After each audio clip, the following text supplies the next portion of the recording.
سوات پریس کلب چې دی دا د ټولو جرنالستانو کور دی. هر جرنالست چې دا متاثره دی خو هغه خپل کور د متاثر کېدو په ځای باندې راغلی دی. د علاقې چې کم ستونزې دي هغې خلکو ته مخې ته کړي دي. پادخیله ویلفیر سوسایټي چې په 15 اګست سیلاب راغلی دی د هغې ورځ باندې موږ خپل میټینګ کړی خپل دفتر کې او د هغې په سبا باندې بیا زموږ مشترکه یو کیمپ ولګو په خوازخیله کې. 2 ورځې موږ کیمپ ولګو موږ چې اویرنس هم خور شي خلک هم خبردار شي خلک پکې 10 روپۍ 50 روپۍ چنده مو واچوي. نو موږ 2 ورځې دروازه په دروازه دکان په دکان باندې موږ ګرځېدلي وو. ملګري د وطن کې د وطن نه بهر ملګرو چې څنګه موږ ته چاندې راولېږلې دا کار داسې دی چې دا هیومن ریسورس غواړي کسان غواړي غربت دی جاړیمار له هم پیسې ورکړي.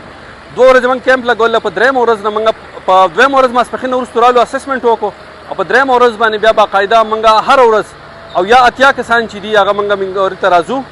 په منګوره کې چې کم ځایونو کې بلا تفریقه چې دا مالدار دی غریب دی هر کور چې دی هغه متاثره دی او کم موږ ته مخې ته راتلو یا کم ضروري کار و ضروري کار په دې ټولو کې د نکاسۍ و.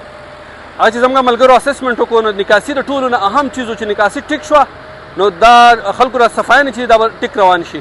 نو موږ الحمدلله د هغې دپاره د جنریټر انتظام یا د هغې بالټي پمپ چې دی د هغې انتظام زموږ سره خپل ملګري کوم رضاکار چې دي هغه مستقل دي او څومره رضاکار داسې دي چې هغه موږ ورته کله کال وکړو او یا اتیا کسان هغه راځي. موږ 3 ورځې ښه آباد بڼ اخترآباد زاهد حاجي صاحب ماله په دې کې موږ کار کړی. نن موږ راغلي یو لنډیکس ته. لنډیکس کې موږ چې کوم د ضروري کار دی زه اینم دا چې سوات پریس کلب چې دی دا د ټولو جرنالستانو کور دی. هر جرنالست چې دا متاثره دی خو هغه خپل کور د متاثر کېدو په ځای باندې راغلی دی. د علاقې چې کم ستونزې دي هغې خلکو ته مخې ته کړي دي. نو موږ غواړو دا چې یاره سبا له څوک متاثره کس راځي غمځپلی کس راځي فریاد کوي نو سوات پریس کلب دا فریاد ځای دی. نو موږ غواړو دا چې یاره سوات پریس کلب هغه موږ د خپلې حصې کار چې دی هغه پکې وکړو. نو موږ نن راغلي یو زموږ ټول رضاکار چې دی هغه حاضر دي او موږ به انشاءالله نن کوشش کوو چې سبا د سوات پریس کلب ملګري راځي او کم از کم د هغو د ناستې ځای چې دی هغه یي انشاءالله او نورو ادارو پکې هم کار کړی دی. موږ پکې موږ خپل کومک نن وکړو. یاره اوس کوم روډونه دي نو روډونه خو تقریبا صفا شو خو دې روډونو ته روزانه هغه مالبه ځي د کورونه داسې دي چې واړه واړه کورونه دي تنګ کورونه دي تنګې لارې کوڅې دي نو ټولو کې د لاسو کار کېږي نو هغو ځان په خپل لګیا دي یا جاړیمار دی نو لارو ته دغه راوباسي کچره راوباسي هغه بیا دې مین روډ ته راځي. نو زما خیال دی چې میاشت به لګي میاشت چې لکه دا څوک پکې پیدل ګرځېده غواړي په دې کلو کې نو هغه به په میاشت کې انشاءالله کېږي. خو دې کې چې د هغې نه مخکې شي خو دا زما خیال دی چې د نن دغه 12مه ورځ ده د سیلاب خلک اوس هم ډېر په تکلیف کې دي. د خلکو د خپل خپلوانو کره اوسېږي په هغو باندې هم یو قسم معاشي بوج راغلی دی. د خلکو دلته واړه واړه کورونه دي خپل د بیکټکونه یا غوله یا منډو یا کمرې ورته خالي کړي دي.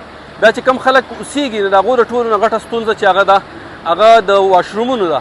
نکاسي چونکې رشتي په کور کې د زنانو د نارینهو د واشروم د استعمال یا د هغو ضرورت چې دی هغه نیچر کال دی هغې ته به ځان خامخا ځي به خو کورونه چې دي هغې حوالې سره هم د بدبویي او د ګندګۍ هغه ښکار کېږي ورځ په ورځه.